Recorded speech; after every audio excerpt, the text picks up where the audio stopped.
Hey, what's up, team? Steve the Book Guy here. I want to talk one more time about the hantavirus, not necessarily about the virus itself and what it may or may not do. I've already kind of stated my opinion, all that. I want to talk about the kind of the way that we're responding to the hantavirus, not on a society level, not necessarily on an individual level. What it has kind of really made me notice is that we have a lot of unresolved trauma from the COVID pandemic, the ongoing COVID pandemic. And it makes sense, right? Like, really take yourself back there. It was chaos. Politicians screaming at each other, misinformation flying everywhere, people dying, people losing jobs, mandates here, mandates there, everybody having an opinion. It was a really anxiety-inducing, paradigm-shattering time, right? And it was and to be fair, a lot of folks don't necessarily have a lot of experience with paradigm-shifting experiences, I guess you'd say. And I want to let you guys, it really does impact you. Like moments like that leaves marks, trauma, grief, and all of those things. A lot of folks ask me, is the world meaner? Is it a worse place? And yes, and part of it is because of this unresolved trauma that we have because of the COVID pandemic. We don't have vigils. We don't have holidays. We don't even talk about it, guys. That is indicative of a traumatized society. Do you know what I'm saying? Combined with terrible leadership that is also traumatized, but is not doing its job. So when the potential of the hantavirus comes rolling around, it brings up all of those feelings, right? Myself included, and it's shown, I think, hopefully all of us, that maybe we got to deal with some of this anxiety. Like, have we really taken any steps, the public at large, to protect ourselves from the potential of another pandemic? And then the answer is no. and then the potential of the hantavirus comes rolling around, and all of a sudden everyone's put right back into 2020 and is responding as if that was going to happen again. So I would encourage everyone, if you find yourself in that spot, and hear my heart, I am not making fun. It is scary. The world is scary, like for real. But the way that we deal with that is through preparedness and self-awareness. So if you find yourself a little scared or freaked out or not knowing which way to turn, take a breath, grab some KN95s, N95s, grab some sanitizer, throw it in your car. You're going to feel a lot better. I have been masking for 6 years. We have, what's it called? I just said it, sanitizer in the car. We try, we're still following kind of like a soft lockdown, have for 6 years. It's kind of just the way we conduct our life. So when this hantavirus scare came through, and it's still ongoing, people just went back to their countries. And I do think we're going to get a cluster or two. So just be prepared for that mentally. I don't necessarily think it's not as infectious as COVID. So I just don't think it's going to behave like COVID. So there's a lot of X factors involved in there, and we do need to kind of wait and see what happens, but we need to be prepared, not scared. So, and it's okay to have a little anxiety, a little worry. I mean, those things are natural human responses, but do something about it. Do you know what I'm saying? Don't just allow yourself to continue to be scared.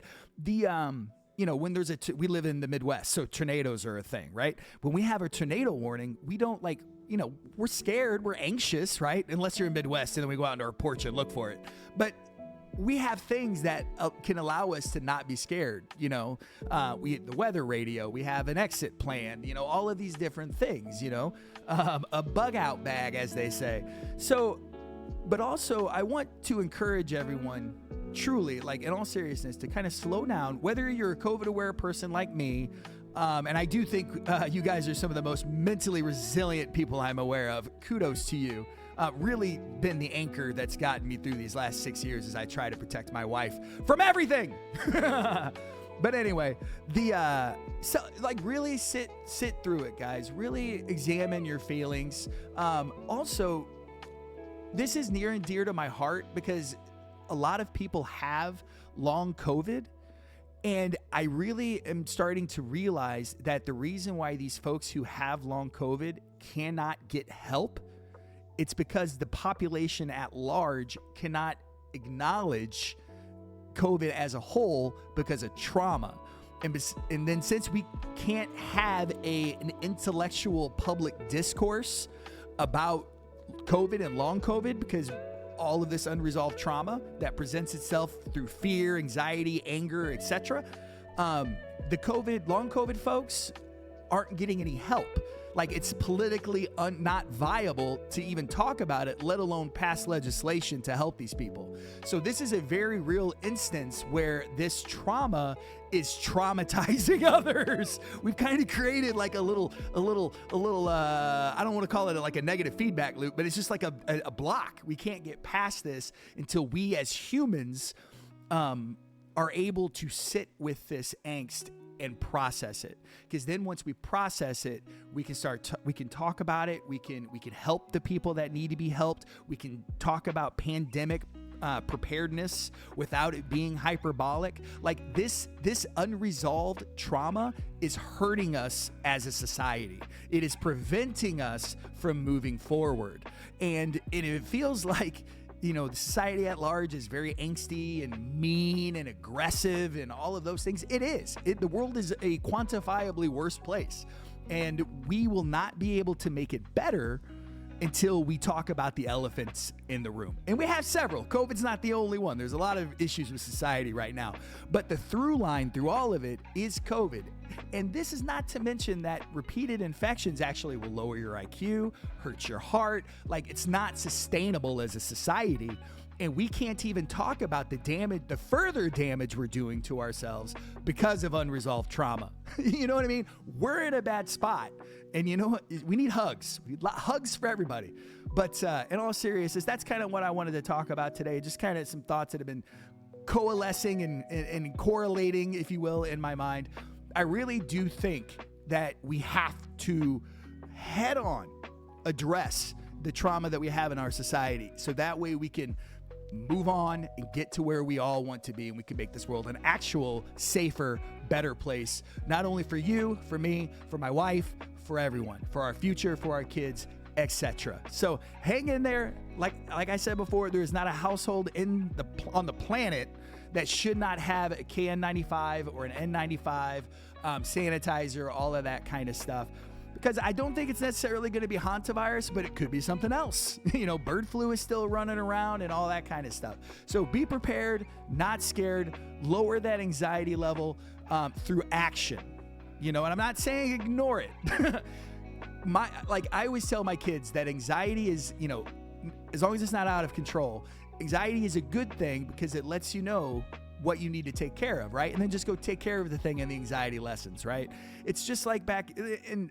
And a lot of people will say, oh, fear is bad. But like, guys, it's an instinctual response. You know, when we used to go out into the jungle at night and look out into the dark, we needed to have a little anxiety about that because we didn't know if there was a lion out there ready to eat our face. So like I said, and also courage and bravery does not exist in the absence of fear. It exists when you persevere through fear. So fear and anxiety in of itself, not out of control. Panic is bad. Panic is always bad. But those are emotions that allow you to shore up your defenses and stuff.